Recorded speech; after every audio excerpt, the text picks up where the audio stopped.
Happy afternoon, everyone. Welcome back to another episode of AKP Sports Talk. It's Tuesday. We're a couple days away from Thanksgiving, so we were doing this early to get a little break for the holiday week. But we'll be back next week for our regular schedule. But we're gonna do our NFL preview today. First, Ari, look, how you doing? It's as we talked about yesterday. It was rivalry week. We're getting to this is kind of one of the bigger sports weeks for some of us. The World Cup is going on. For college basketball, all of these non-conference tournaments. The Maui Invitational. Battle for Atlantis. College football rivalry week, NFL Thanksgiving week. MLB free agency starting to heat up. This is kind of a sports lover's dream right now. How you doing this week? Yeah, I mean, like you said, there's a little bit of everything in terms of all different types of sports going on between Feast Week and college basketball, NFL, college football heating up. Mentioned the World Cup as well. So there's a lot going on in the sports world. And I'm looking forward to what should be a fun rest of the week as well in all these different sports. Yeah, of course. We'll see how far the United States goes in the World Cup, and we'll keep track of the MLB free agency as it starts to heat up a little more. And we'll see. We'll mention maybe what's going on in college basketball. But today we're going to be doing NFL and college football. Previewing what's coming up this weekend in a loaded slate. We're going to start with the NFL here, and obviously it's Thursday. It's Thanksgiving, and the Lions always have to play on Thanksgiving for some weird reason. And this year it's the Bills. Obviously, it's kind of a funny story. The Bills just played in Detroit after the snowstorm in Buffalo last weekend, where I don't know if you saw some of those TikToks, Ari, but I saw they literally could not move out of their driveway. So really, really bad weather in Buffalo. But luckily for the Bills, they don't have to worry. They got to stay in Detroit the whole week because they get to play Detroit on Thursday in the morning slate of Thanksgiving football. And look, this is no surprise. The Bills obviously coming off of their win in Detroit, but should have been at home against the Browns. The Bills, their offense played pretty decently. I mean, this is what we expected. It wasn't great, but they had a great ground game. James Cook and Devin Singletary kind of led the way. Kind of got an even share of carries, and then we saw Dawson Knox pretty much kind of be the lead receiver. So even though the secondary was pretty much locking down Gabe Davis. The Bills still found a way to, really get a ground game going. And that was something that kind of plagued them for, the past couple of seasons. And now they play the Lions, obviously one of the more offensive, better teams, coming off a win against the Giants in New York, where they pretty much completely stopped the run and the whole New York Giants offense. But the Bills are definitely a lot harder task than the Giants right now, because the Giants, they heavily lean on their defense so much that, they can't really get anything going. And then you have the Bills, who, we've talked about them so much recently, the really game of the year against the Vikings where they lost, and then they have a bounce back win against the Browns on Sunday, and now they go to Detroit again to play the Lions. Ari, look, for the Lions, it's really been a tough year on the ground. DeAndre Swift has had so many injuries. It's been a sad year for him to see really not get anything going in the run game. And so they really rely on Jamal Williams, who had a game of his life last week, 3 touchdowns. And then for the Bills, it was great to see them develop a run game. We haven't seen them develop a run game at all. And, Devin Singletary and James Cook kind of led the way.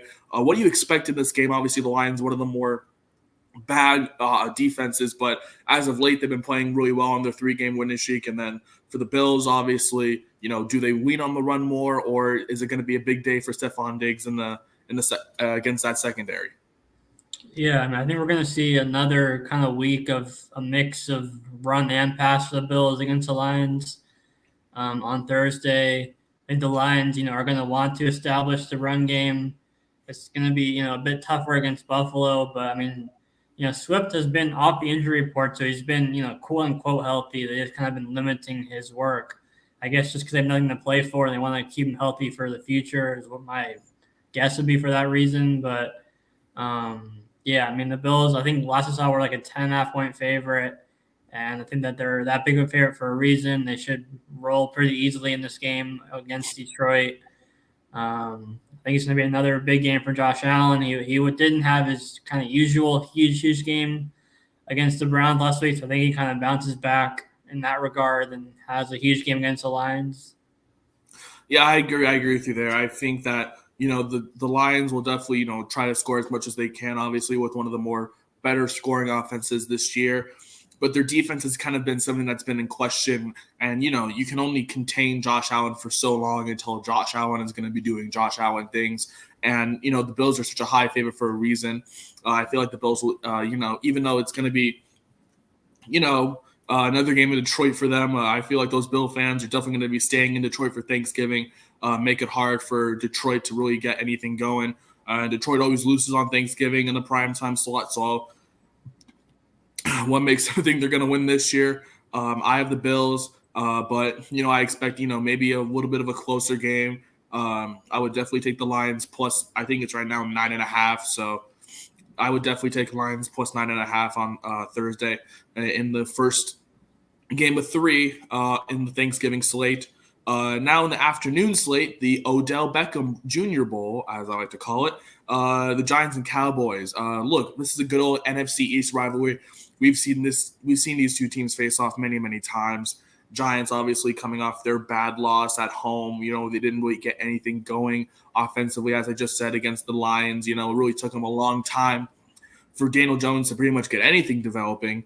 Didn't until late in the fourth quarter. It's kind of surprising. Daniel Jones, we always claim for him being, a very bad quarterback, but he threw 2 picks yesterday. That's only 5 picks on the season. So, maybe a big turnaround season for him, but I mean, that's mostly on the ground considering, his receivers are pretty much inconsistent or not available. And then for the Cowboys, obviously, best win of the season in my argument, absolutely beating the brakes off the Vikings, both offensively and defensively, pretty much all around here. Dallas opens up as a 9-point favorite. Dallas has all the momentum right now coming off their big win on the road, and now they got to play another Thanksgiving game. But Ari, look, is that spread a little too high? I feel like this Giants team could really surprise the Cowboys this year, even though it's in Dallas, of course. It has Thanksgiving tradition. Dallas, they definitely have the defense to stop him. But, I mean, Saquon can maybe get out and, break it in the open. We'll see. But, for the Giants, I mean, obviously they're going to be pressuring Daniel Jones all day. And, maybe not probably stack the box to try to stop the run game. What do you like from the Giants and from the Cowboys? I mean, Giants have a pretty good defense too. And, the Cowboys, they faced a really struggling defense, in my opinion, in the Vikings last week. What do you like from the Cowboys to do offensively? Do they lean more toward that Pollard Zeke combination in the backfield that kind of led them to success last week? Or, do we see a great CeeDee Lamb game in the secondary? What do you like between these NFC East rivals? Yeah, I mean, usually when you think of divisional games, you think of close games, but then you look at yesterday's Monday night game, and that was a blowout, so that kind of goes out the window. But obviously, the Giants are a better team than the Cardinals, obviously. But I'm interested to see what the workload is between Pollard and Elliott because Pollard's been the more efficient back, but Jerry Jones and Mike McCarthy and all of the coaching staff just doesn't want to go away from Ezekiel Elliott when he's healthy. So I think we're going to see another relatively even split, between those two. And then the Giants side, and they're so depleted, in the receiving room. They lost their only real threat, for a big play in, Wanda Robinson tearing his ACL. And so now you're looking at, Darius Slayton and Richie James and Kenny Galladay leading that, the pass catching group. So I just don't see how they're going to get much offense when the Cowboys know that they're going to try to get Barkley going. I think that their defense can, keep it relatively close and competitive. But I think Dallas is going to ultimately prevail at home. I think they're going to have a relatively even split in terms of run and pass. I think it should be a pretty good game for Lamb, but then also, Pollard, and then, Elliott will probably be dependent on touchdown just given his role. But yeah, I like Dallas here. I like Dallas as well. We talked about it. Um, Cowboys, they really depended on Zeke and Pollard last week to really kind of lead them, especially Pollard in the receiving end of things. Eclipsing over 100 receiving yards and with a couple touchdowns. And I like to see Pollard kind of used as the lead back in kind of what their role is now. And you mentioned Zeke is more of the touchdown dependent goal line threat that Jamal Williams was last week, and I can see a dominant repeat for Zeke this week against the Giants defense that really struggled in the red zone last week. And then for the Giants, you mentioned all the receivers. I mean, Richie James, oh, brother. And then Kenny Galladay, who wishes he was back in Detroit right now. And then Darius Slayton, who's kind of emerged as a wide receiver. It seems like they could be, with Wan'Dale, as you said, with Wan'Dale Robinson tearing his ACL, maybe they should target a wide receiver in free agency. I don't know who's available right now. There's a name that's eclipsing me. He used to play for this team back in, we'll talk about that later. But the Giants, I feel like their offense may take time to really get themselves going because obviously, Saquon is pretty much the focus of the Giants offense right now. And once you stack the box, it kind of proved last week that, Saquon didn't really get anything going. And then Daniel Jones obviously kind of forced to throw. And, he looked like good old Daniel Jones of 2020 and 2021, not really doing the best, pretty much in the open space. So, I definitely have the Cowboys. I feel like the Giants may come back and play close, make the scoreboard look a little more pretty. But I feel like the Cowboys should definitely win this game at home on Thanksgiving. And then finally, heading into the Thursday night game, the nightcap on Thanksgiving, the Patriots going to Minnesota to play the Vikings. Patriots defense, I mean, wow, is it good? I mean, then again, you're playing Zach Wilson, Mr. Unaccountability himself. Zach Wilson, obviously, he struggled last game, and the Patriots defense really took that opportunity and just kind of ran with it. So the Patriots defense will maybe provide a little bit of trouble for this Vikings offense that put up the same amount of points as the Jets did last week and 3. Only 1 field goal for Greg Joseph last week in those Vikings offense. Pretty much, look, we talked about it yesterday how Kirk Cousins really struggled to develop, an offense going, offensive rhythm. I mean, 7 sacks, just horrible offensive line play. Kirk Cousins had 0 time in the pocket, even if he was scrambling, literally the first play from, I think it was one of the first plays from scrimmage, Micah Parsons was chasing him and Kirk Cousins, doesn't throw the ball away, strip sack, fumble, recovered by Dallas. Look, I feel like this Vikings team definitely needs to bounce back after, their win against the Bills, but then, they can't beat the Cowboys at home. And look, I talked about this a little while ago. This is still part of the gauntlet for the Vikings because, they still have to pay. This is the third game in the gauntlet.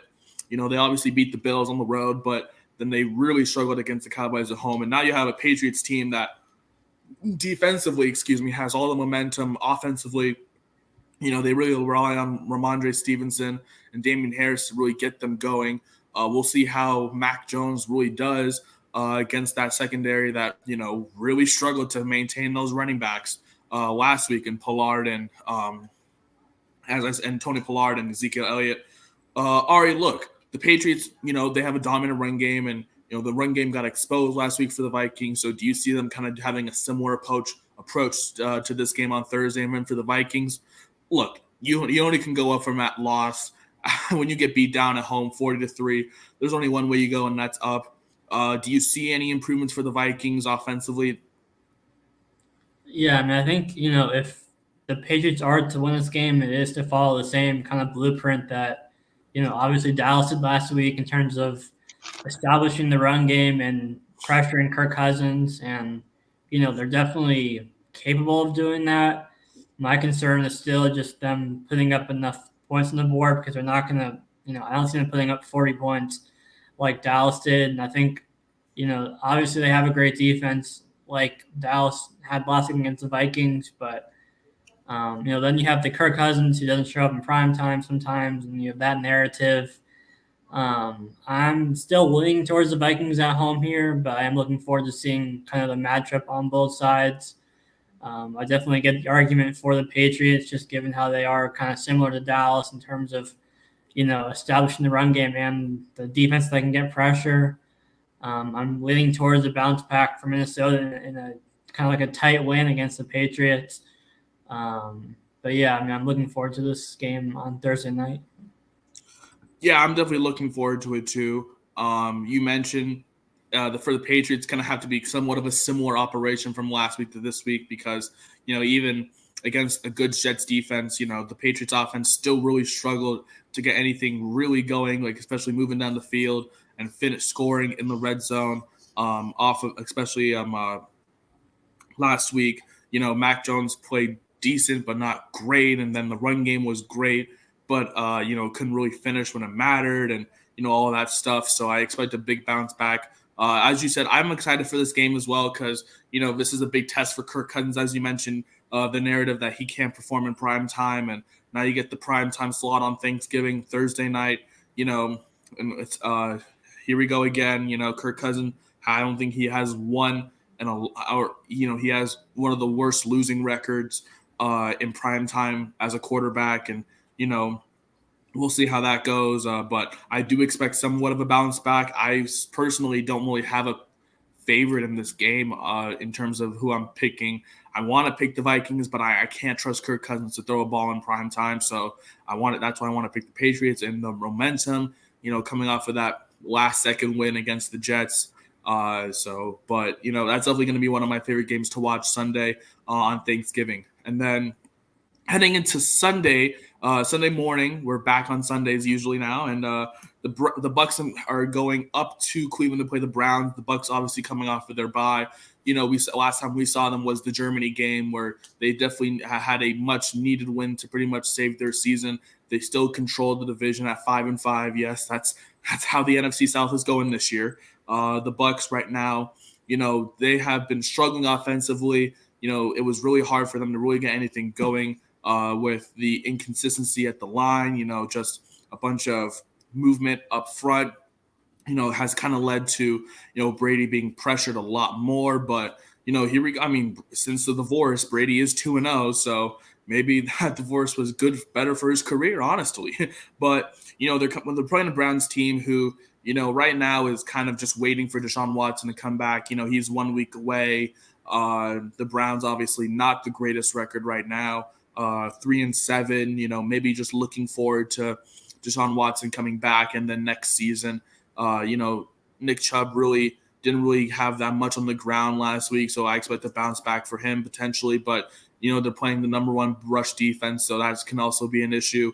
And then for the Bucks, obviously, they have Godwin back, and he's emerging into his usual role, and Mike Evans is still a touchdown target for Brady, and Fournette was injured in that game against the Seahawks in Germany, but then got enough time to rest, and he's questionable, but probably is going to be playing on Sunday against the Browns up in Cleveland. Ari, look, I don't expect anything much from the Browns offensively in the run game just because of Nick, but Nick Chubb is still going to earn his yards facing against the number one rush defense. So that's pretty much up to look for. And for the Browns, and for the Bucks, what do you like to see? Maybe Fournette use a little more, but with how good Rachaad White played in his game against the Seahawks, will we see a little more of Rachaad White, or is it still going to be Leonard Fournette leading that backfield? And then the receivers for the Browns, we got to see a lot of the receiver for the Buccaneers. We saw the emergence of Chris Godwin, as he started to get more and more healthy. Even though Evans has had his hamstring injuries all throughout the season, he's still a threat. What do you like in this game between the Browns and the Buccaneers on Sunday? Yeah, that's kind of the number one thing I'm kind of looking for, is to see the split between Rachaad White and Leonard Fournette, because it's like the Dallas backfield where I think Pollard should be seeing more work, just given how more efficient he is. But the Bucs aren't going to completely go away from a healthy Fournette, assuming he is healthy. So I think it could be close to kind of like a 50-50 split between those two. And then, like you said, the Bucs and their dominant, rush defense. The Browns are still going to look to establish this run game with Chubb, and maybe we'll see more Kareem Hunt as a change of pace as well in that backfield. So, the Browns lost to the Bills, but it was still a big game from Brissett, Amari Cooper. We've seen the Bucs secondary struggle at times this season. So I think if the Browns can kind of establish that run game, they actually do have a pretty good shot of winning this game. And then if they can, pressure, if that defensive line can pressure Brady like the Seahawks, weren't able to do in Germany. That's how you have beaten the Bucs so far this year, is pressuring Brady and not giving him too much time in the pocket. I'm leaning towards the Bucs right now in this game, but I could change in my pick 'em to the Browns, by Sunday. I think I might have taken the Browns when I first, I always first go through the games and pick who I think will win right away, and I change, as the week goes on if I need to. I think I might have taken the Browns as kind of an upset when I first went through the game. So I guess that's what I'll go with right here. And a little bit of an upset here with the Browns at home, although I don't think the spread's that big. It's not like a huge upset or anything. But I guess I'll lean towards the Browns for that reason. But I'm looking forward to seeing how they utilize Rashad White after. I don't see how they don't utilize him more after what he did against the Seahawks. Yeah, you mentioned I don't think Rashad White is not going to be getting any snaps or getting any carries. I feel like he'll definitely get his shares of carries in that Buccaneers backfield. You mentioned dominant game for him against the Seahawks. He really emerged as one of the more power backs who has that speed, and even though Fournette is still the lead back, I feel like Rashad White will definitely get his touches. I want to pick the Browns too, just because of maybe Jadeveon Clowney and that pass rush for the Browns. Myles Garrett as well. Getting to Tom Brady and sacking him multiple times, or kind of forcing pressured throws and stuff like that. But I just feel like this Bucs team knows how to win and get it done when it matters. And they came back against the Rams, even though the Rams have a good defense, and they really dominated the Seahawks on the road. So I want to pick the Browns, but I feel like the Buccaneers will sneak out this one on the road and get back to over 500 on their 3-game winning streak. The game of the morning, honestly, this next game here, the Bengals and Titans. This is the rematch, obviously, of the AFC divisional matchup where shooter Evan McPherson got that game-winning field goal to send the Bengals to the AFC Championship game and beat the Titans on the road. Now we get the rematch. Look, this is pretty much the game of the morning, in my opinion. The Bengals, they came off their big win against the Steelers on the road, even though, Burrow did not look great. He still performed decently well and got the win. T. Higgins had himself a hell of a game. And, potentially maybe you can get to see Jamar Chase. There was, a little bit of a rumor that he could have made an appearance last week, but, they're preserving him more and more for a potential playoff push. And for him to fully heal. So he may return this week, if not maybe next week. So that could be a big get for the Bengals too, to get their offense really moving. Even with Joe Mixon out with his concussion early in that Steelers game last week, Samaje Perine had himself a game too with 3 touchdowns. The Bengals really like to use him a lot last week. So depending on his health of Joe Mixon, we may get to see another big Samaje Perine game. I mean, for the Titans, obviously, this is the Titans are a weird team. They don't look dominant, but they get the job done. Obviously, we saw their last loss was the Chiefs in that overtime game where the Chiefs came back and won.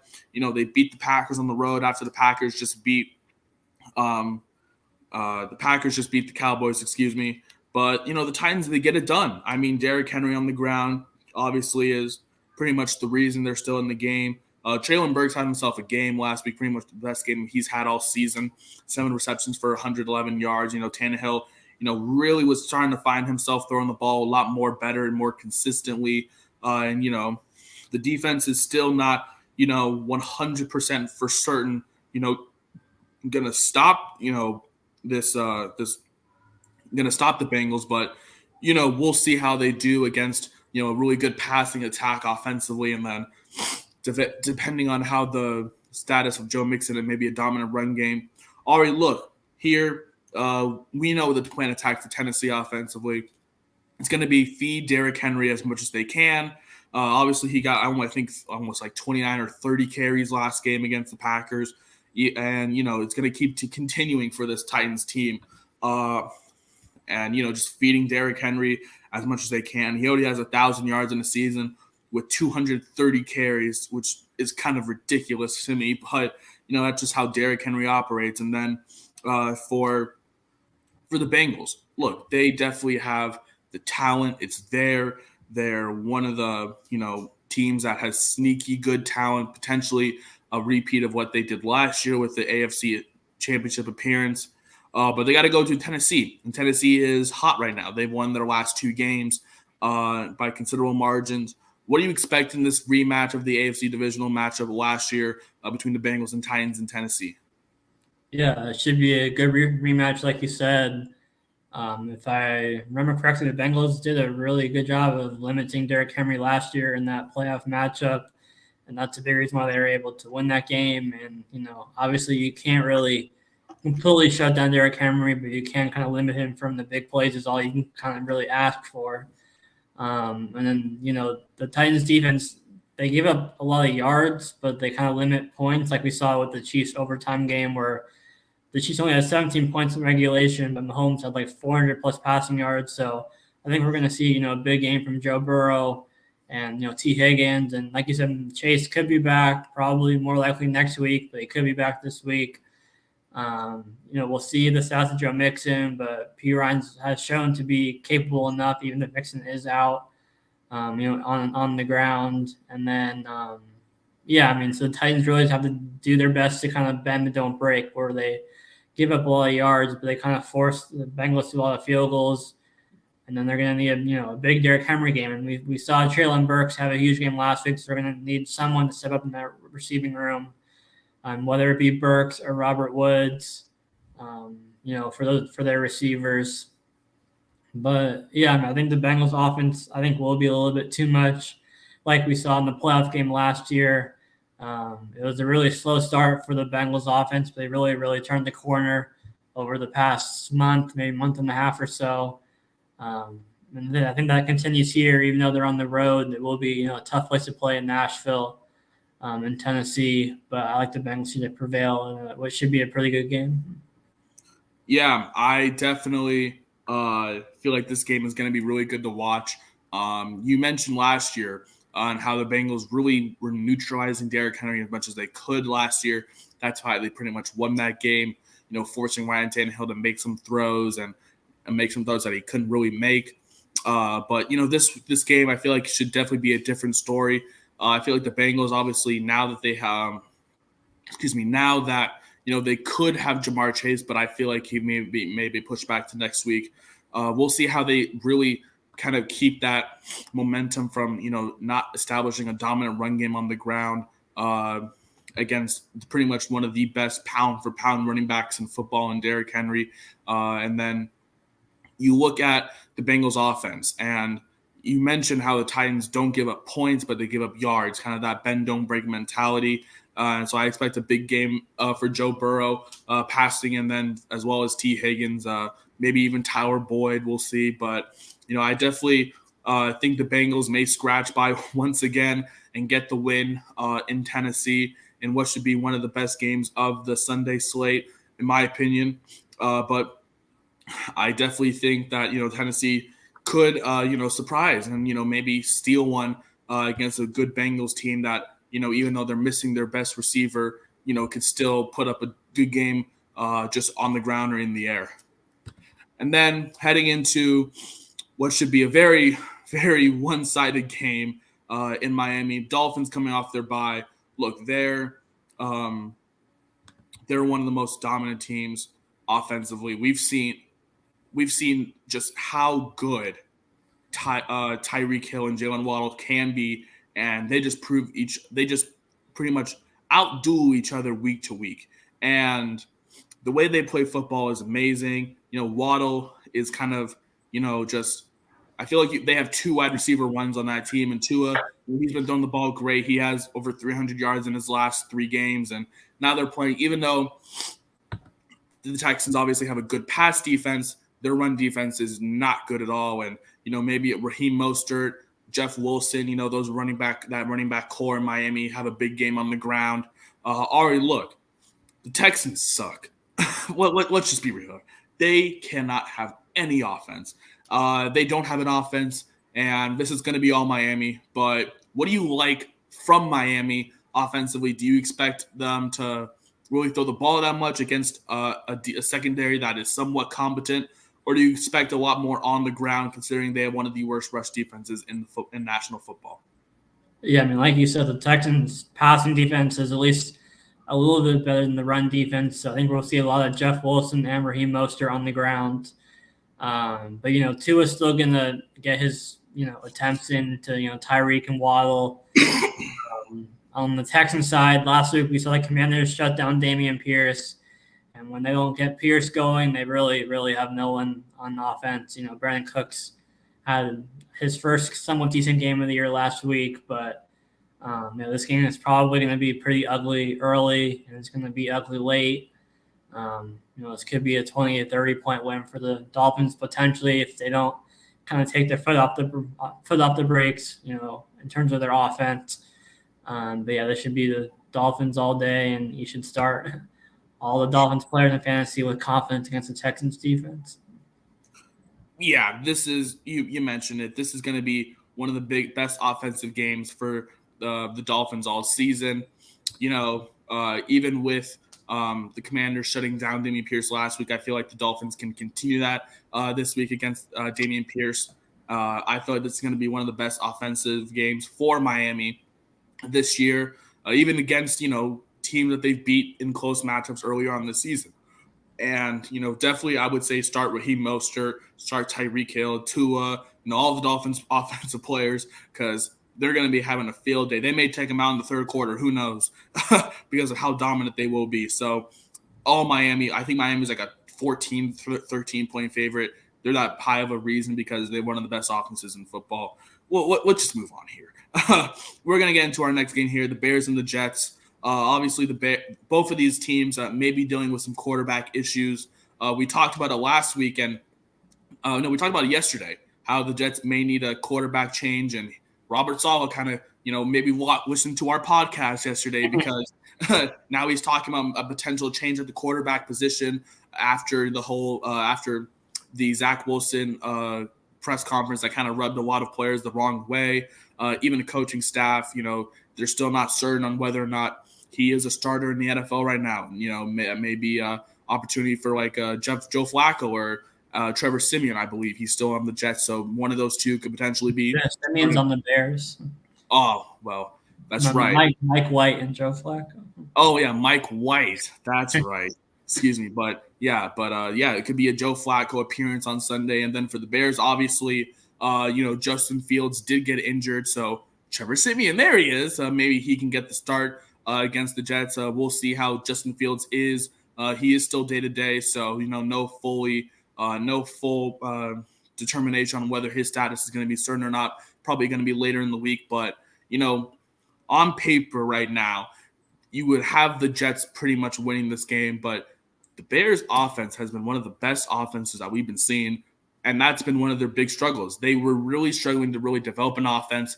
We talked about it all season, how they have one of the worst offenses, can't really get the pass going, but on the ground, amazing. But now they're playing the Jets, who have one of the best defenses. But the Jets offense is so bad.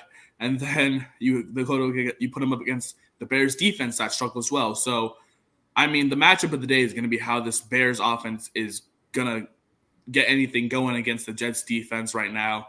Ari, assuming that Joe Flacco could potentially get the start, and then assuming that Justin Fields could be healthy enough to get the start on Sunday against the Jets, what do you like in this matchup between these two teams? Obviously, the Bears, kind of looking toward next season, while the Jets are still in playoff contention. Yeah, I mean, my concern is that even if Fields plays, will he be, fully healthy?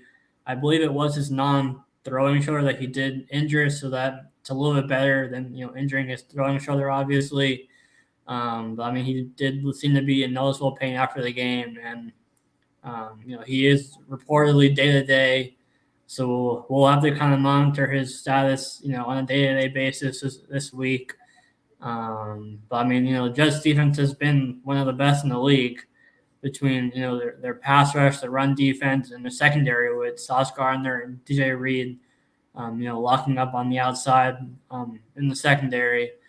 So yeah, I mean, I like the Jets here. I like them more if Joe Flacco was to start, because I think that he does bring he makes him more competent, in the passing game than what Zach Wilson does. But I mean, the Bears defense is completely depleted from the trade deadline. So I think even if Zach Wilson does start, um, the Jets can still get enough between Wilson and the passing game. And I think we're going to see a lot of Michael Carter and James Robinson, and then Ty Johnson in the run game for the Jets as well. So I think it's going to be a relatively low scoring game, because I think the Jets, even though the Bears defense is really bad, I don't know if the Jets have the offense to put a lot of points on the board. But I think they'll be able to put enough on the board, especially if Fields is either out, or even if he plays, if he's a little bit limited. Yeah, I definitely agree with you. I feel like Fields will probably be as limited as he can be. And, they're already missing Khalil Herbert. So it maybe just be David Montgomery pretty much against that Jets defense. And then you talk about the Jets offense and how, even though it's still sluggish, even if they do start Flacco, I feel like they'll do enough to really get anything moving. You mentioned they do have Michael Carter and James Robinson still, so I feel like it could be a big day for them on the ground. But I definitely like the Jets in this one. Not by a lot, but, they're definitely going to get the job done at home in this game against the Bears. Moving on, we got the Falcons and the Commanders. Commanders looking to enter playoff. They already have entered playoff contention, while the Falcons are pretty much kind of holding on, getting a big win last week against the Bears at home. The Falcons obviously kind of still – it's kind of crazy that the Falcons and the Commanders, two teams that we thought would not be anywhere near playoff contention at the start of the year, are now sitting here week 12 in a game where it pretty much will decide, who is the real team in playoff contention and who isn't. And, the Commanders obviously at home here. Taylor Heineke has been playing some of his best football all year. Terry McLaurin, definitely a threat. Even though last week they played one of the worst teams in football, they still looked really good, offensively and defensively. Obviously, they just limited any kind of ability for Brandon Cooks, Dameon Pierce, as you mentioned. Davis Mills looked horrible, but great job from Antonio Gibson, not on the ground but also in the air. Getting a lot of his receptions as well. This Commanders team, looking like more and more serious. Obviously, there's been a lot of controversy with the whole Carson Wentz situation, whether or not Ron Rivera was going to go with Carson Wentz, but you got to ride the momentum as long as it can. And this Taylor Heineke momentum train has just been going really smoothly right now. And now they play a Falcons team that is kind of hungry for playoff contention right now, or hanging on. Ari, look, this game, the Falcons offensively, they did lose Kyle Pitts, but it's not like it's a huge loss, because Kyle Pitts was not doing anything all damn year anyway for the Falcons. But, the pass game has really been a struggle for them. They really like the run, even with Cordell Patterson, whether it's him returning 103 yards into the end zone or him on the ground as their lead running back. They're definitely going to use him a lot more. But, as you mentioned, the Commanders, they definitely don't want to stop the run. And, now that Chase Young is getting healthier and healthier by the week, that can definitely be a big part against a team that does not like to throw the ball that much. Ari, what do you like in this game between the Falcons and Commanders in Washington? Yeah, I like the Commanders' backfield to keep kind of their momentum against, Falcons' run defense that has struggled. I think, Brian Robinson and Antonio Gibson kind of continue to kind of lead the way for the Commanders' offense. Then Heineke has to limit the turnovers and kind of be a game manager for the Commanders' offense to kind of work. And then you mentioned them on defense, probably getting Chase Young back this week, it sounds like. And even without them, they've been really, really solid the past month, maybe a little bit over the last month or so. They know how to stop the run. That's what the Falcons try to establish. It'll be fun to see who wins that battle between the Falcons running backs and the Commanders run defense. I think the Commanders defense is going to ultimately prevail in this game. Just not only the run defense, but their overall defense. I think they're going to get to Mariota a lot in the backfield and pressure him a lot. And then I think the Falcons defense is going to be able to do enough to, stop the Commanders' run game, and then that opens up the passing game for McLaurin and Jahan Dotson and Curtis Samuel. And we saw Logan Thomas get more involved last week as well. So I like the Commanders here. Yeah, I like the Commanders here as well. You mentioned the Falcons' run defense has definitely struggled, and the Commanders luckily have two pretty decent running backs that can really carry them to success in Antonio Gibson and Brian Robinson. For me, honestly, that's what I feel like. The Commanders will easily handle this win on the at home against the Falcons. I mean, for the Falcons, obviously, even with their offense struggling to pretty much get a pass game going, they still like Cordell Patterson or Tyler Algier still out the backfield, but I feel like the Commanders definitely will get to Mariota and just the rushing offense, and I feel like this is going to be a Commanders dominant win at home against the Falcons, and what should be one of their best in a game where both teams are kind of still in the playoff hunt. For the Falcons, more in the division as well, because they're only a half game behind the Buccaneers right now at 5-6, trying to keep up in that division race. And oh God, one of the worst games to watch this Sunday. I advise no one, unless you're a Denver Bronco fan or a Carolina Panther fan, to watch this game. This is going to be ugly. The Broncos and the Commanders. Look, we've talked about ugly games this year. This game is going to be ugly. I mean, the Broncos. Look, they just obviously cut Melvin Gordon yesterday due to his fumbling issues, and he took it professionally, but still Melvin Gordon, horrible year. He could not handle the ball at all, and so Latavius Murray kind of takes control of that backfield now, and the Panthers. Look, they're starting Sam Darnold. Sam Darnold, Mr. I'm seeing ghosts over here, against a really good Broncos defense, one of the best scoring defenses in the country. I feel like this Panthers team, offensively, will really struggle to get anything going. Dante Foreman, he is kind of emerged as the lead back for the Panthers. I don't really see him getting anything going. The Panthers, even though they come off close loss to the Ravens, where at first it was looking like the Panthers may pull off the upset. But the Ravens obviously just went away with the game, winning pretty comfortably 13-3 at home. But, this Panthers offense sucks. The Broncos offense sucks. Something's got to give here. Do you like anything in this game, Ari?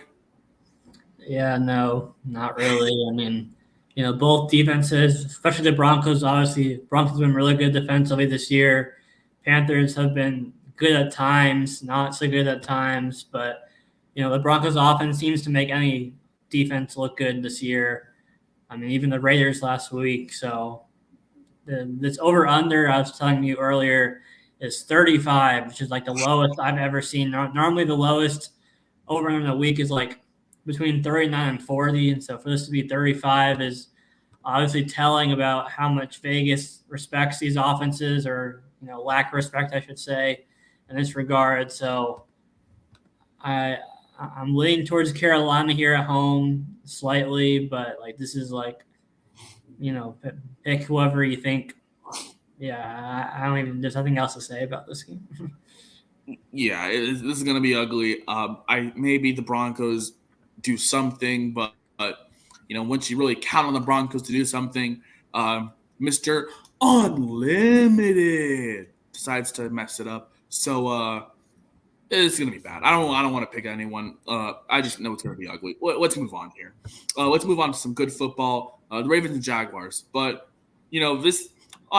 besides football for a second, did you see the report coming out of Jacksonville with all those citations and violations of their health codes? I mean, it's disgusting. But anyways, Ravens and Jaguars. Look, this is in Jacksonville, in one of the most disgusting football stadiums in the country. The Ravens, obviously, they come off that kind of gritty win against the Panthers, as I just said, 13-3. The offense didn't really get anything really going. Lamar Jackson just struggled. Everyone's going to have one of those games where, the offense struggles and, you can't really get anything going until when it gets really late. But, forcing a bunch of turnovers, Baker Mayfield looking like the next version of Johnny Manziel right now, just horrible. And then, even though Lamar Jackson struggled, the run game still did its thing. He got into the end zone. What a huge game for Demarcus Robinson as well, out of Florida. He had 9 receptions, 128 yards. He kind of stepped up as the lead receiver after Duvernay struggled, and Marcus Andrews, even though he did return, not really getting anything going. So great to see the Ravens finally have a receiver kind of break out after Rashad Bateman is out for the season. So obviously now, and then the Jaguars, they're coming off their bye. The Jags, they obviously lean on the run a lot more. ETN is looking like one of the lead backs, one of the best backs in football, just simply on the ground. He looks really great. Trevor Lawrence, obviously, one of the more inconsistent quarterbacks, in my opinion. He looks great at times, but then other times he doesn't or can't get it done. Ari, look, I feel like this is definitely going to be a Ravens win here. Maybe an upset, I feel like could happen, just with the Jags rushing offense, but the Ravens defense can definitely stop them. What do you like in this game between the Ravens, who even though they struggled offensively against the Panthers last week, still got it done, and for the Jags, coming off their bye, maybe getting a little healthier as they play, a good team, and the Ravens coming in. Yeah, I mean, it's hard to feel super confident in the Ravens after how they looked last week against the Panthers. Like I said, the Panthers defense has shown flashes of being, pretty good at times, but you're still hoping for more than 13 points in that game. And now they travel to Jacksonville, where their defense is probably worse than the Panthers, but still a relatively banged up offense. Hopefully, Andrews is more healthy this week and does a little bit more for the Ravens offense. And then you mentioned Demarcus Robinson stepping up as their number 1 receiver last week. And then the Jaguar side, coming off a bye, they'll probably look to keep on, relying on ETN to kind of lead the offense. And then Christian Kirk as their number 1 receiver. Sometimes Zay Jones, Evan Ingram, they have like at least 1 or 2 guys of those guys that kind of step up, when they need it. And then, you mentioned the inconsistency of Trevor Lawrence. And, this is a Ravens defense that can kind of capitalize on his mistakes, So I like the Ravens here as well. Straight up, I'm not sure. It looks like it's only a 4-point spread, so it's a pretty close spread. But yeah, I like the Ravens straight up here. I agree with you. I like the Ravens straight up here as well. I feel like the Ravens defense will and definitely can capitalize against, Trevor Lawrence's inconsistencies as a quarterback. It's kind of crazy. I saw this stat online comparing, Gardner Minshew to when he was in Jacksonville versus Trevor Lawrence's time. And, numbers are not looking great for Trevor Lawrence right now. So that's why, maybe the quarterback change was not the right move for all Coug fans out there. But that's personal aside. But, the Jaguars definitely have a dominant run game going right now with ETN after James Robinson was shipped up to the Jets before the trade deadline. I feel like the Ravens will have a bounce back game offensively, just not even in the run, but also, maybe Duvernay has a better game in the pass game. Mark Andrews as well. That's Lamar's favorite target. I want to take the Ravens as well, and that spread is a little close for my liking just because it's a road game for the Ravens, but I'm taking the Ravens as well, and I may take the Ravens -4.5 as well in the last morning game on Sunday. And then heading into the afternoon slate, 105 Pacific, 4 o'clock on the Eastern Coast. The Chargers and Cardinals. You mentioned the Cardinals. They got beat down left, right, center, all around by the Niners in Mexico City last night. Even though that it was rainy and, bad weather at first, just Buda Baker even said it, post game that, the Cardinals defense just really kind of gave up and not really played a full 60 minutes last night. George Kittle, especially on that second touchdown he had, just went up the sideline, no tackling effort made by the Cardinals. So, and then the offense definitely struggled as well, just because, it's Colt McCoy, and, a lot of people are like, oh, Colt McCoy is going to do it this time. No, he's not. And then they had to bring in Trace McSorley. He couldn't even do it. So really evident that the Cardinals missed Kyler Murray a lot. So maybe they hope to get him back this week, facing off against the Chargers, who on Sunday night, obviously, as we mentioned, had that close loss to the Chiefs at home, where, it looked like the Chargers were definitely going to get it done, but they gave Mahomes too much time, and, that secondary just got beat down by Mahomes, and, and Chargers are still looking to get healthy as well. Still missing Joey Bosa defensively, one of their big X factors on that line. So, both teams were missing some key players last week, hopefully to get them back this week. But still, Ari, look, the Cardinals are bad. I feel like they have a struggling defense right now, not playing together. And then the offense can't get anything done with Colt McCoy or Trace McSorley. So hopefully Kyler Murray returns. And then the Chargers, they definitely just got to keep winning games because now they're sitting at 500. They're a team that should be winning but just can't because of how many injuries they've been having as well. The Chargers are right now like a 4.5-point favorite. What do you like in this afternoon game between the Chargers and Cardinals? Yeah, I mean, we talked about the Cardinals defense being, super hot and cold, looking really good at times, looking really bad at times. And obviously they looked really, really bad in against the 49ers. And I think that kind of continues into this game against the Chargers on Sunday. They're still, Kyler Murray's still kind of iffy. They have their bye next week, week 13. So I heard that they might kind of give him one more week off. Then he'll have to bye the rest, and then maybe he'll come back in week 14 after the bye. So we'll see if it's still going to be Colt McCoy. But either way, whether it's Kyler or McCoy, I like the Chargers here. They looked good offensively against the Chiefs Sunday night last week. And, getting Keenan Allen back. Mike Williams got banged up again. But even just getting Keenan Allen back is obviously huge for the passing game and Justin Herbert. We should see another big game from Herbert, Austin Eckler against the Cardinals. Defense that didn't really seem to want to tackle McCaffrey and Elijah Mitchell at times. It seemed like, they're getting like 5+ yards before they're even touched, Monday night. So I think the Chargers kind of rhythm offensively from Sunday night kind of continues into this week, with the win over the Cardinals.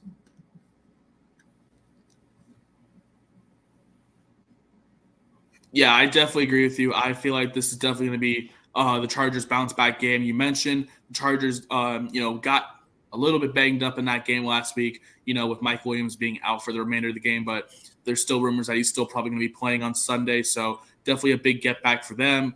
The Cardinals, Kyler Murray is still iffy. We don't know yet, but, I don't think that really is really going to matter. I feel like the Chargers are definitely going to win this game. I feel like the Chargers need them more than the Cardinals. The Cardinals are kind of in that same scenario as the Rams were last week, kind of in this win or, kind of give up on the season. They're going to be 4-8 heading into the final couple months of the season. So I don't really think any turnaround can be pretty eminent, especially with Kyler Murray injured. And then as I mentioned, Budda Baker in that press conference yesterday, he said that the Chiefs, and you mentioned it, that, they didn't really want to tackle Christian McCaffrey, Elijah Mitchell, George Kittle, all the weapons that the Niners have. So, I feel like the defense has definitely already given up, and maybe the offense is about to give up as well. I like the Chargers as well in this game, in this interesting battle in Arizona. And heading in later into the afternoon slate, the Raiders come up to Seattle to play those Seahawks. And the Seahawks obviously coming off their bye. Last time we saw them, we talked about it in Germany where they really struggled offensively. Against the Buccaneers. Geno Smith couldn't really get that much going in the first half. Took him until almost the third quarter to really get, into the end zone and get the offense moving downfield. Kenneth Walker, struggled out on the ground. But, I mean, when you're playing against the number one rush defense, that's pretty much an evident clue of what's going to happen. And then for the Raiders, they come off that overtime win against the Broncos. They're all celebrating, they're cheering, whoop-de-hoo, woo-hoo-hoo.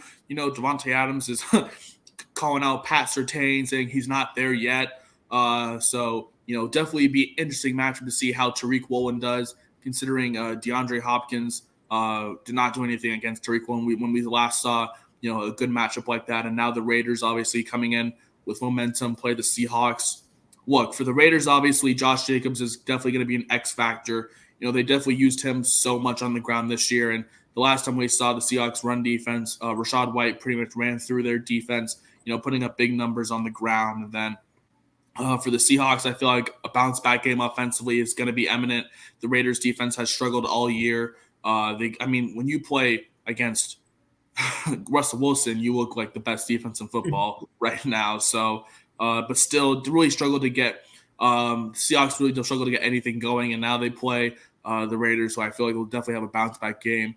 What do you like offensively for the Seahawks? Do you feel like maybe a ground game is coming up for Kenneth Walker? Or maybe Geno Smith does what he's been doing all season, throwing the ball perfectly to DK, or whether it's Tyler Lockett, or maybe Noah Fant gets involved, maybe a little bit Marquise Goodwin. We'll see. But what do you like in this Raiders versus Seahawks game on Sunday afternoon? Yeah, I think this is a perfect kind of bounce back spot for the Seahawks. Coming up the loss, like you said, against the Bucks in Germany. If the Raiders defense is to make a splash, it's going to be with pressure from Max Crosby. So I'm looking to see how, Charles Cross and Abraham Lucas kind of look whether he lines up, again against either of them probably. I think it's going to be another kind of balanced mix for the Seahawks offense between Kenneth Walker and the passing game, the run and the pass. The Seahawks defense has struggled the most of times against the run, so I'm curious to see how they'll look against Josh Jacobs. And then, like you said, they did a pretty good job against Hopkins. He had the one touchdown on the crossing route where it just kind of miscommunication, and they kind of shut him down the rest of the game. So, obviously it's tough to shut down Devontae Adams, but you kind of want to limit him.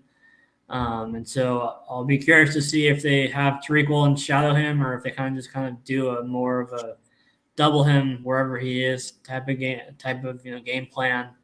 But either way, I think the Seahawks do kind of bounce back at home. I think the Raiders definitely do put up some points, with Jacobs and Adams leading their offense, but I think the Seahawks offense will be able to do just a little bit more against the Raiders defense, and they should be able to bounce back at home.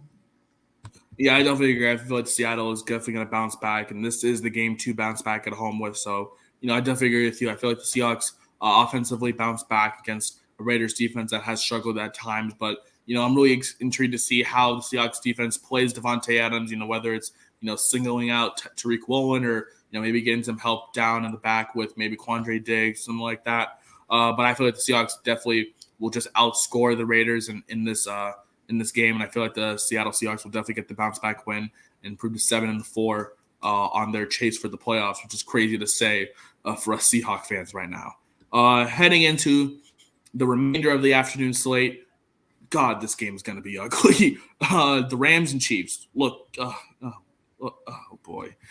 The Chiefs, obviously, one of the best offensive teams in the country. The Rams, one of the worst teams offensively in the country. The Rams season's over. They're 3-7. They don't look like they're going anywhere. Matt Stafford last week got injured, and he went into the concussion protocol again. So here we go again with Matt Stafford's injury. And, it's really bad when John Wolford's not even available. So you have to go with Bryce Perkins. Who exactly? Bryce Perkins. That's the starting quarterback for the Rams right now. They just released Darrell Henderson pretty much out of nowhere. So maybe it's a sign that the Rams are definitely giving up on the season. Now it's kind of relying on Cam Akers, and I think it's Williams, whoever that. Yeah, Kyron Williams. Yeah, Kyron Williams. That's definitely going to be the duo now for the Rams offensively.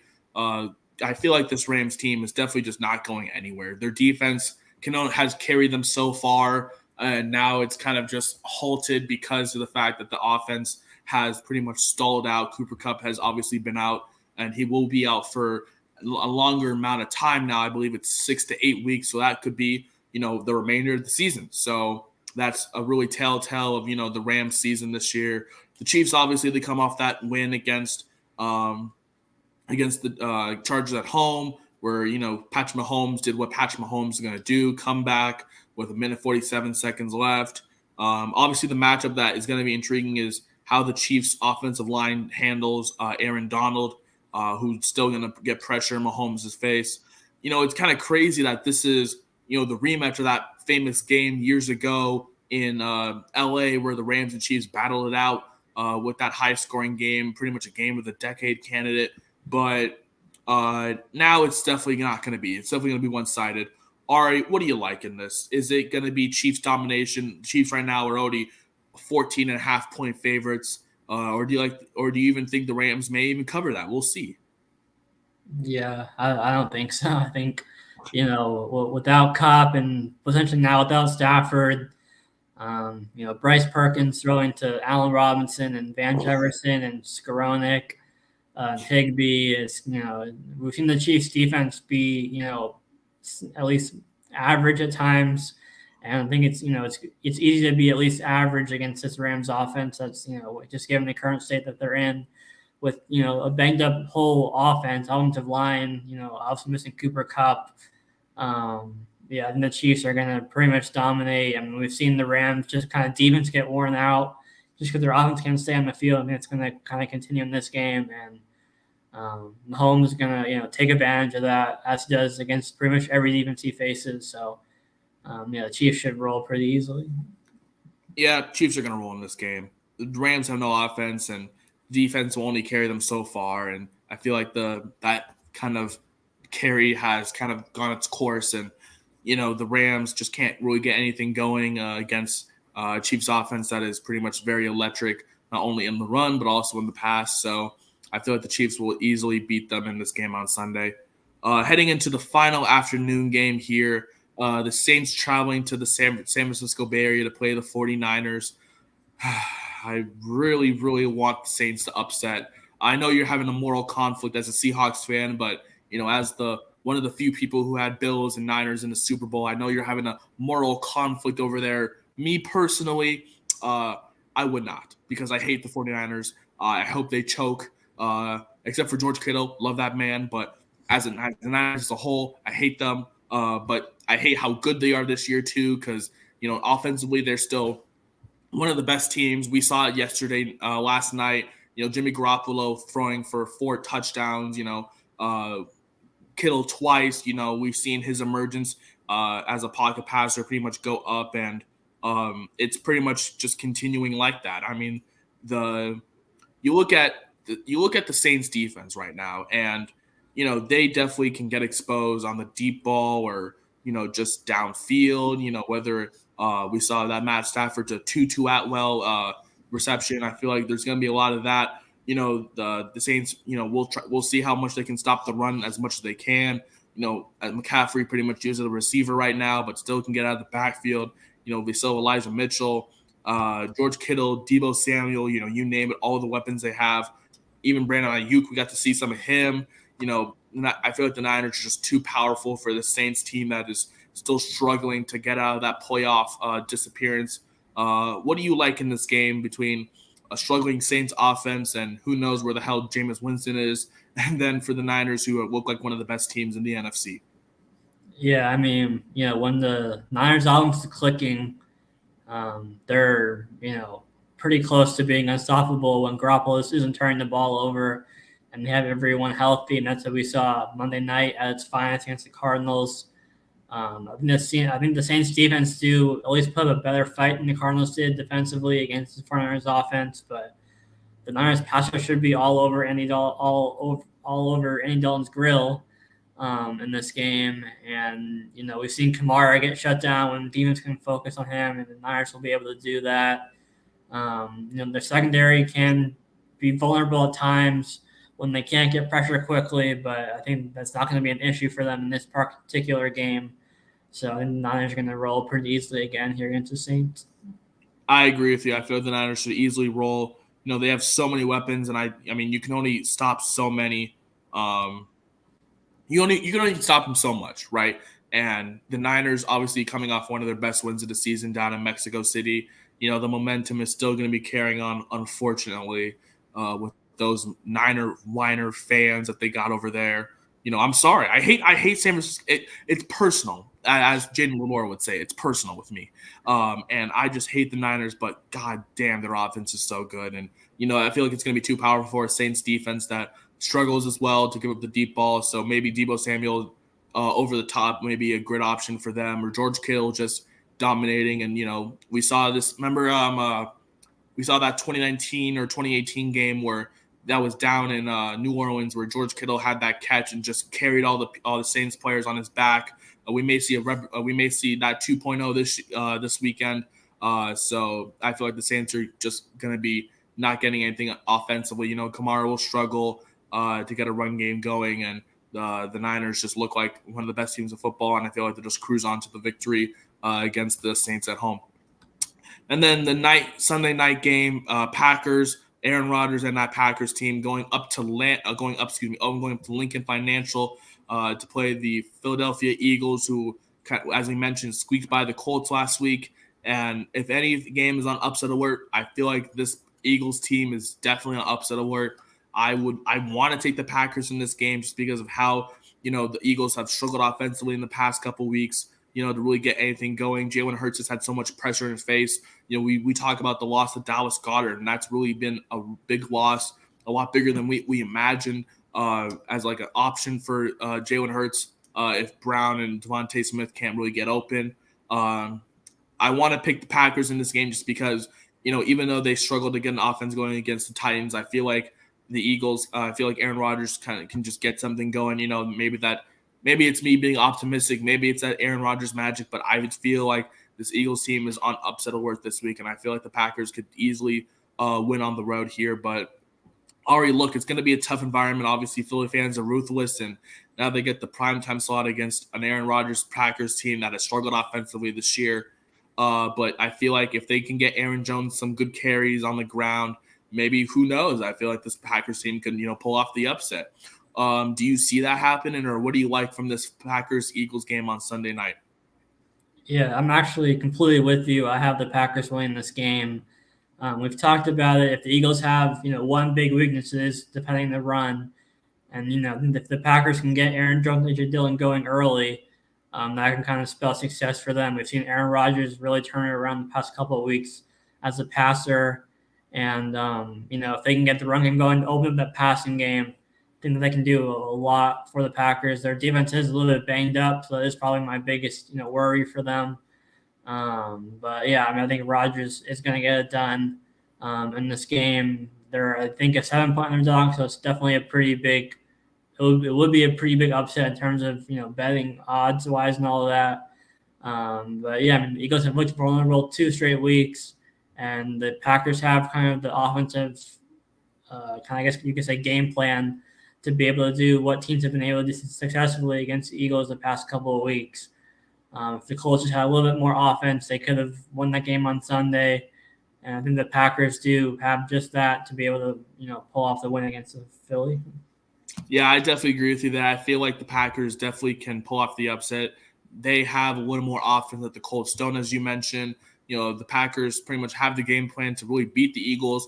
We saw the Colts pretty much almost have that game plan with interim head coach Jeff Saturday, and now they have Matt LaFleur, and we can see what he can do against an offense for the Eagles that has struggled. And the Packers definitely can get to Jalen Hurts, especially as well. And Jair Alexander is definitely a threat in that secondary. And we mentioned that loss. Remember that loss for the Packers against the Bills, that they looked good, but the Bills' offense was just too powerful. And I feel like now that the offense is starting to get under their own foot, the Packers can definitely pull off the upset in Philly. And I definitely agree with you. I have the Packers beating Eagles in Philadelphia. And then the Monday night game of the week, the Steelers and the Colts. I believe that's in Pittsburgh. It's in Indy. Oh yeah, that's right. It is in Indy. This game is it's gonna be weird. It's gonna be a weird Monday night game to watch. The Steelers, obviously, they come off the loss. They really struggled to get that defense containing Joe Burrow. They tried as much as they could, but Joe Burrow is just gonna do what he does best. T. Higgins had himself one hell of a game. Over 140 receiving yards. Just pretty dominant for him against the Steelers secondary that's been pretty good, as of recent, but has struggled against some of the better offenses. But for the Colts, their offense has been struggling, and that's been one of the things that we talk about. The Colts offense, can't really get anything going for themselves, and have struggled to really have a dominant run game, or at least try to have a dominant run game. And then we talk about it again. The pass game has definitely struggled as well. But it looked pretty decent against the Eagles last week. So the Colts maybe seemingly go in the right direction. The Steelers, they're trying to fight for, just their pride at this point, because Kenny Pickett, not looking like the guy anymore. But, we got to see the menace George Pickens do what he does best, and that's just cause a ruckus, whether it's him on special teams or him at the line, lining up against that defensive back. Ari, look, we saw a pretty decent game for Najee Harris last week, but I don't know if we'll see another one this week against the Colts defense that can get pressure in the backfield as we saw last week. And then for the Colts, if Jonathan Taylor is going to keep running that ball downfield, then maybe it's a sign that the Steelers defense can get beat on the runs. But what do you like in this close game between the two similar teams that struggle offensively but have a pretty solid defense? Yeah, I agree. This is definitely a little bit of a kind of a interesting kind of matchup between these two teams. We've seen the Colts at least be a more competent team these past couple weeks on the just Saturday. And then the Steelers, they had a pretty good offensive performance against the Bengals this past week, but then their defense couldn't come through. I kind of like Jonathan Taylor to kind of keep up his rhythm the past couple of weeks and kind of carry the Colts offense here at home in this one. The Colts offense or the Colts defense has looked a little bit better as of late, compared to earlier in the season. And, it doesn't take much to look good against Kenny Pickett just based on what we've seen from him. Najee had arguably one of his first big games of the season last week. So obviously that would be big for the Steelers offense if he can kind of keep up his efficiency in that regard. But I lean towards the Colts here at home. Yeah, I lean toward the Colts here at home. I feel like in the battle of struggling offenses, I feel like the Colts offense may just do a little bit more to beat down the Steelers defense, even though they did get TJ Watt back last week and he's back and fully healthy. I feel like if they can establish the run early with Jonathan Taylor, I feel like that definitely will be the telling tale of who will win this game. And I feel like the Colts definitely have a little bit more of an advantage here just in the run game compared to the Steelers with Najee Harris and his inconsistency all season. And there's been rumors about Jaylen Warren potentially being the lead back up in Pittsburgh, but we'll see. But I definitely like the Colts as well, especially with how they've been playing football as of recently, getting that momentum back and defeating the Steelers at home. And now we're going to move into a little bit of college football, obviously. It's been a loaded episode. Thanks for sticking with us, guys. But, we're finally getting to our college football preview. We got a plenty of good, fun rivalry matches this week that could impact the top four. I mean, starting off, we have the big game. That is going to be the game of the week. That is Saturday morning between Michigan and Ohio State in Columbus. That's definitely going to be one of the best games of the day. Winner is pretty much a lock for the playoff. Loser still has a chance, but it's going to be looking on the outside with an 11-1 record with no conference championship and maybe not the strongest slate from their conference. Excuse me. It's going to be pretty interesting. Ari, look, we have the top four, right? Georgia's playing Georgia Tech. You can assume that Georgia's going to be winning by a lot in that game. We have the big game. TCU host Iowa State. And then pretty much after that, it's going to be, we'll see. Obviously, we have the college football playoff show reveal later today. But, for just strictly right now, the top 25, as it looks like, USC, they have Notre Dame this week. That definitely should be an interesting game. We'll see how Notre Dame can, maybe impact that and ruin the Pac-12 chances of getting into the college football playoff. LSU is still up there. Clemson's still up there. So I feel like those are kind of the three teams that definitely have a good shot. For the ACC, Clemson has to win out.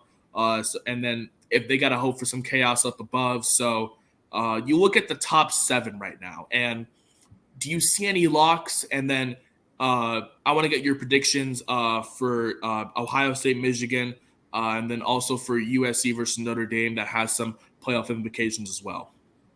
Yeah, I mean, I think you can say Georgia is a lock at this point. Even if they were to lose a SEC championship, there still should be a lock. So you have that locked up.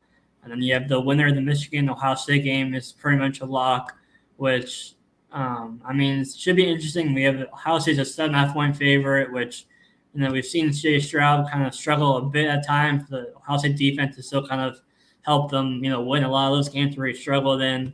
And you have the Michigan kind of more so relying on the run, typically on the offensive side of the ball.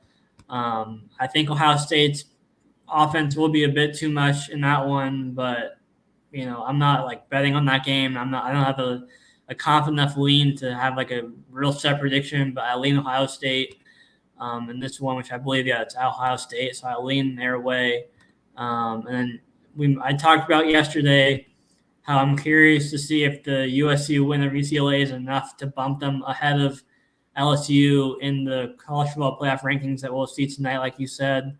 So that would put them at 5 potentially in the rankings. You still have TCU at 4, I believe they'll still be at probably. So you have that, and then I think USC. We've seen Notre Dame. They got off to kind of a weird start early in the season where they were kind of struggling to score. They've kind of picked it up a bit as of late, but I still think the USC offense will be just too much for Notre Dame to kind of keep up in this game. USC's a 5.5-point favorite, which seems about right. I like USC to kind of keep their momentum into the Pac-12 championship with the winner of Notre Dame. And, if they can win out and then win the Pac-12 championship, then they should at least have a fighting chance to kind of represent the Pac-12 in the college football playoff. Yeah, I definitely agree with you. I feel like Georgia's definitely a lock at this point. Even if they do lose either next week, but I don't think it's going to be this week, to LSU, I still think they definitely be a lock for the college football playoff. You mentioned Ohio State, Michigan. Ohio State is a huge favorite right now at about 7 points. But I think that's because Michigan has definitely struggled as of recently. And, I don't really buy Michigan. I don't buy them as a true contender for the playoff. They've had a really easy schedule. Some may call it cupcake. I would call it cupcake as well. They played no one in their they played absolutely nobody in their first month of the season.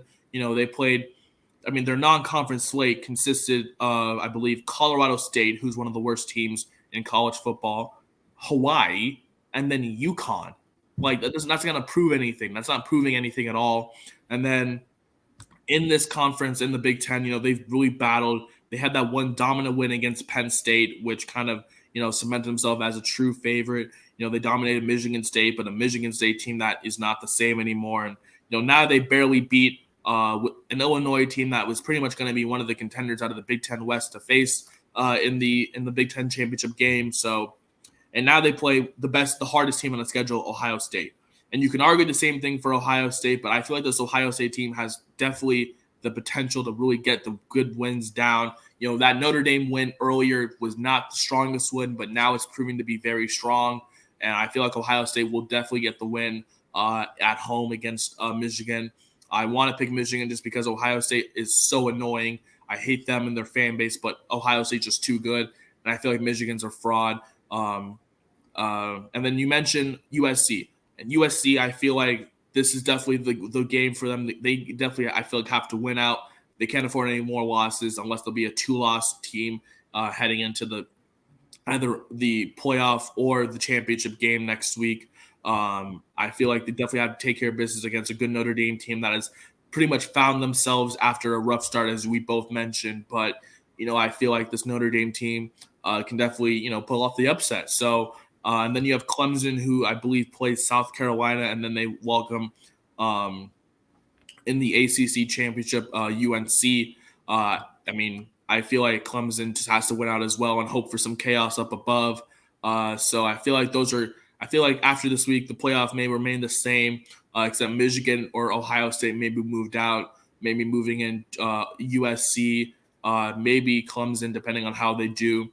But yeah, I feel like the Pac-12's last chance is USC, and I feel like it's definitely going to be an interesting week for college football. Obviously, it's rivalry week, so it's not just playoff chances on the line, but pride and some animosity, especially in some big games like the Civil War down in Oregon. Obviously, that's not for anything like superior like the playoff because Oregon is essentially out. But Oregon and Oregon State both hate each other, both good teams this year. Apple Cup here in Washington, Wazoo and UW, both good teams. Both teams hate each other. Obviously, a lot more about the Territorial Cup. That's not for anything huge but it's for pride essentially. And, Arizona's a rebuilding team kind of finding themselves now. And, obviously you have personal animosity for Arizona State. So I definitely see your vision there. So definitely a good week for rivalry week as well. So it's definitely going to be a fun week of college football. It's been a long one. Ari, do you have anything else you want to really talk about before we go? No, yeah. Just hope everyone watching has a happy Thanksgiving with their families and loved ones. And yeah, we will see you all next week. Yeah, we're gonna see you guys next week. Next week, obviously, another week of college football down, and we're gonna be heading toward championship weekend. So we may preview some of the big championship games going on next weekend, and then another week in the NFL comes and goes, and who knows? Maybe we have some emerging playoff teams for real this time. So we'll see. But as I already said, we'd like to wish everyone a happy Thanksgiving, happy holiday. This has been AKP Sports Talk. That's RM Korea. We will see you guys next week for our recap of this whole Thanksgiving weekend. Peace, guys.